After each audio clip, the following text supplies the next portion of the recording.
តែព្រះអង្គមានទូថាមានម្នាក់ប្រែចិត្តនគរឋានសួគ៌មានកម្មវិធីជប់លៀងអ្វីដែលសំខាន់គឺចេញពីពួកជំនុំជួយក្មេងៗឲ្យគេបានលឺអំពីព្រះយេស៊ូវព្រោះក្មេងៗអនាគតទៅខ្លាចជាមនុស្សធំ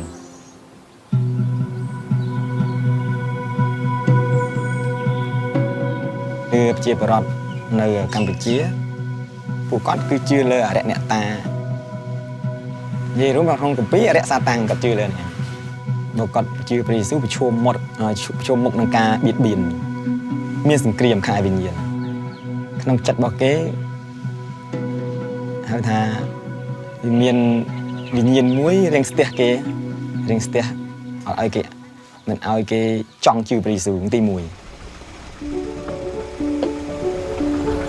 ទូថាចូលចេញទៅបញ្ចុះបញ្ចូលពុទ្ធសាសនាទាំងមករៀនគេឲ្យគេបានឮអំពីព្រះយេស៊ូវពីព្រោះតេតងការចែកដោដំបូងគឺយើងបង្ហាញអំពីសេចក្តីស្រឡាញ់ដែលមកពីព្រះយេស៊ូវអញ្ចឹងគាត់ចង់ដឹងថាតើព្រះយេស៊ូវជានរណាហើយមិនបានព្រះអង្គស្រឡាញ់ដល់គាត់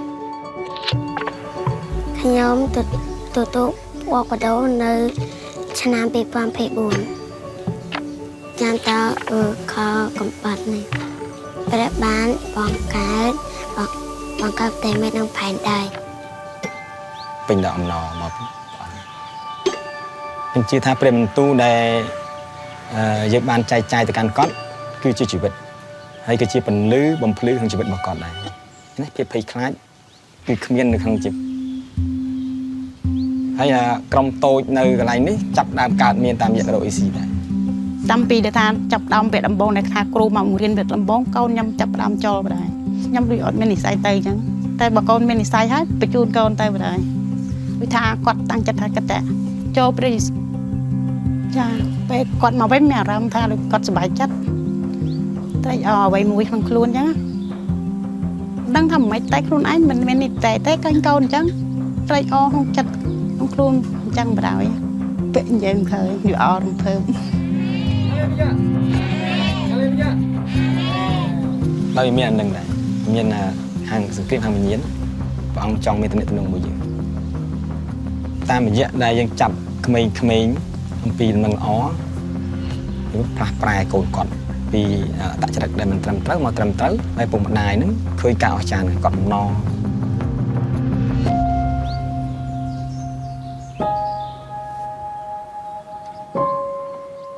វាថាត្រៀម master ដែរព្រោះចង់លេងផយផងទៅអត់សូវតែមករៀនបោះតកបោកទៅពេលរឿងធំចង់ឲ្យកូនរៀនខ្ញុំអត់ចេះសោដល់មកគាត់រៀនគូគាត់តែចាអត់មកខ្វាំខ្ញុំមានអារម្មណ៍ថាត្រេកអររំភើបក្នុងខ្លួននេះអញ្ចឹងពេលខ្លះក្រុមគ្រួសារពុកម្ដាយគាត់មានចម្ងល់ឆ្ងល់តើព្រះយេស៊ូវជានរណាបានអាចផ្លាស់ប្រែអត្តចរិតកូនគាត់បានដល់ពេលតាមរយៈការឆ្ងល់ហ្នឹងគាត់មកអង្គុយស្ដាប់អ្វីយើងបរៀនតែគាត់ស្គាល់ថាអូព្រះយេស៊ូវជាព្រះដ៏ពិតដែលអាចប្រែកូនគាត់បានខ្ញុំជឿអធិដ្ឋានអានអធិដ្ឋានមកស្ដាប់ធ្លាប់តាខ្ញុំប្រាប់ទៅជឿកូនគាត់ធ្វើឲ្យម្ដាយកំពុងបើកចិត្តទោះគាត់មិនតាន់សារភាពថាគាត់ទទួលជឿ